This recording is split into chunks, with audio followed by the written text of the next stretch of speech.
Welcome gamers to this tutorial series really geared towards beginners for Age of Wonders 4, and today we're going to be talking about how to install the myriad of different mods that you may want to play the game with. There's an awful lot to choose from. Now, do you need to use mods? No, you don't. If you don't want to, it's entirely up to you. In this particular tutorial series, I've actually got all the mods turned off, but I'll go through the process in case you do want to actually install them. There's two different main ways of doing this, and there's well, it's not difficult, but there's just a little bit of a, like you just got to get your head into how the mods actually apply. With most games, the mods are actually part, like when you actually load the game in, it'll be inside the game that you then sort of decide which mods you're going to use. Age of Wonders doesn't work that way. So the Age of Wonders 4 doesn't work that way. What they've got is they've got the Paradox Launcher for Age of Wonders 4, and this is where you manage all of your different mods. And you don't so much grab them from here, but you can actually grab them from here. That's one of the methods that you can actually go and use. But it uses what's called play sets and mods. So if we have a quick look at the installed mods, I've got like a lot of mods that I've been installing, like for example, more color schemes, more sort of graphics, different tomes for the game as well. You can download all sorts of different things, bigger maps, all sorts of stuff. There's just heaps and heaps, and I do like these. There's some good stuff in what people have actually developed. Having said that, the game doesn't absolutely need it.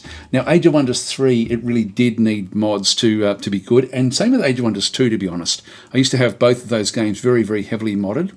Now, I do have Age of Wonders 4 heavily modded because I like it that way, but it's not. It doesn't mean you don't actually need them, and there will be getting better and better mods over time anyway. So there should be sort of, I'm thinking there will be sort of like completely different races, like factions, all sorts of things will eventually be built for this incredible game.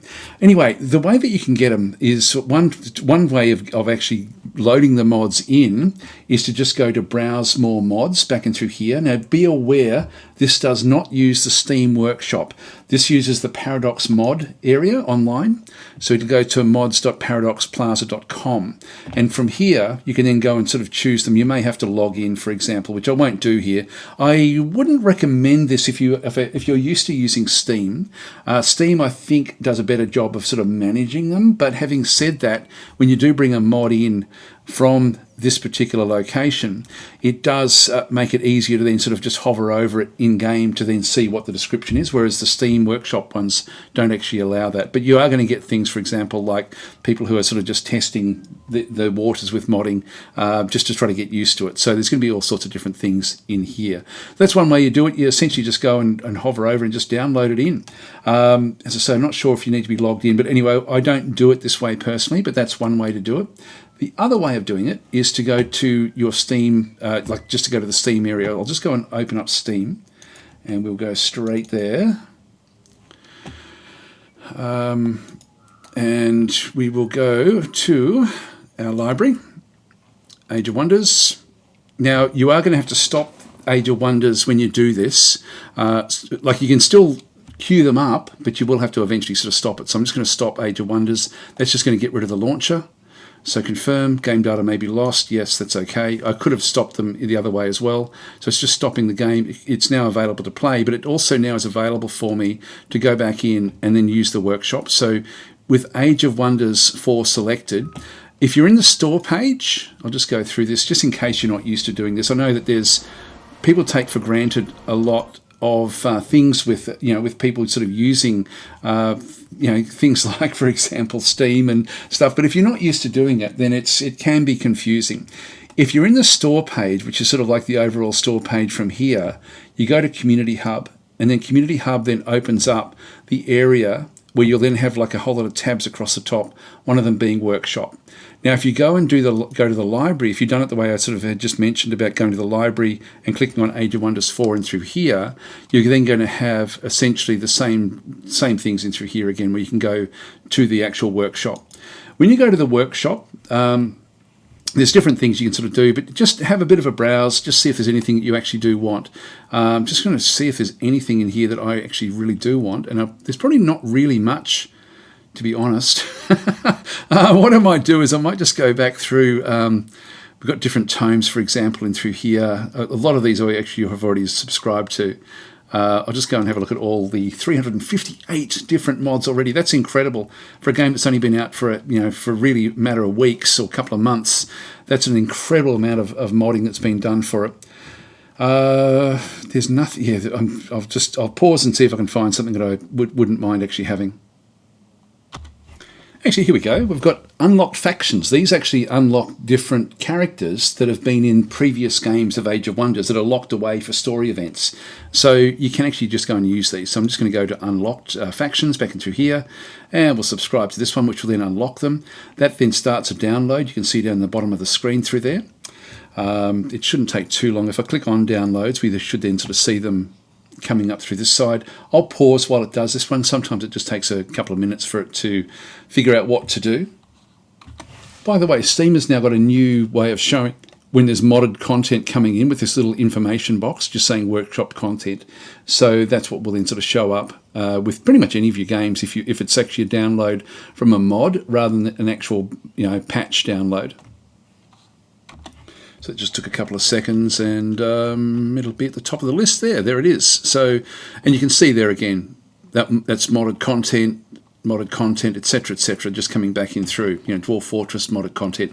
So these are the sorts of things where this is how your modded content will then look when you do bring mods in for a game.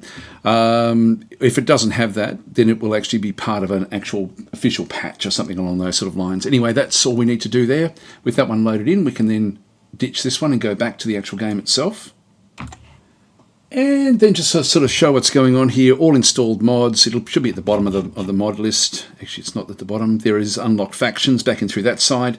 Now you can see there it's saying not in any play set. This is how you manage your mods. And so what you'll need to do if you don't have any mods installed is you can just go to the home page just so you get used to it. But if you go to play sets, back in through this other side, you can see I've got the play sets with no mods at the top through here. Now this is a play set I've made for this tutorial series where I don't have any mods actually installed. I do have one which is just DAZ01 Basics, which I had created. So we can just go back into there, and we've got all that in through that side as well. You also then have things, for example, like you can go and add a new playset. This is how you then go and create a new playset back in through this side. Just add a name in there. So you'll need to do that for your own mods. Now, it may be that if you're starting to play the game through multiplayer and the people you're playing with are using a certain mod collection, you may need to then sort of do it this way as well, where you end up basically having the like a mod, like a playlist just for that multiplayer game. Anyway, that's how you create a new playset. Also, when you do bring a mod in, when it does load in, it will then tell you one new mods, add them to DAZ01 Basics. Yeah, why not? Let's just go and do that. That gets added in. So it's now been added into the actual list. The other thing I could have done there would have been to go to add more mods in through this other side, and anything that's not selected for this particular mod pack will then show up in through here. So for example, if I go, and these are ones that I don't actually have installed in my actual DAZ01 Basics area. If I just go across and cancel that one as an example. If I go back out to the no mods, where there's nothing in there, and if I go to add mods, same as in through here, I'll then have all the mods that I've got installed from Steam, essentially back in through this other side. I don't think I've got any mods in here that have come in now from Paradox, so I've replaced them all as they do come through.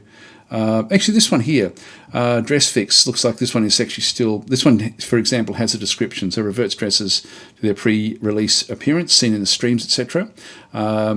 These ones here, if they're from Steam, they don't actually have the tooltip, whereas the Paradox Plaza ones do actually have the tooltip, which is actually quite nice. I hope that they do introduce that into the actual game itself. So I didn't actually, I've been meaning to go through and actually ditch all of the Paradox Plaza ones and replace them with the Steam versions, but look, it doesn't matter. It's doing what it has to do.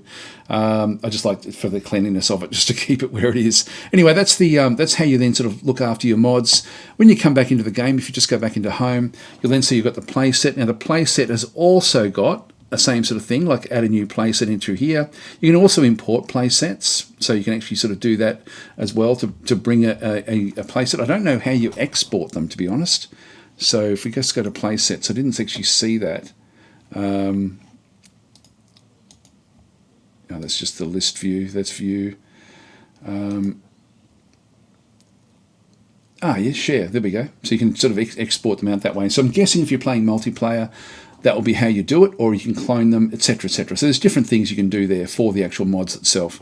I've just called this playset no mods that I'm actually using for this particular run at the game. Anyway, guys, I'm going to leave this episode here. I think I forgot to thank anyone that does support the channel. But if you do like the content, please consider liking and subscribing. That certainly does help. And by all means, leave comments and interact with the video. It certainly does help. Again, just with the dreaded YouTube algorithm. Thanks for watching. I'll catch you next time.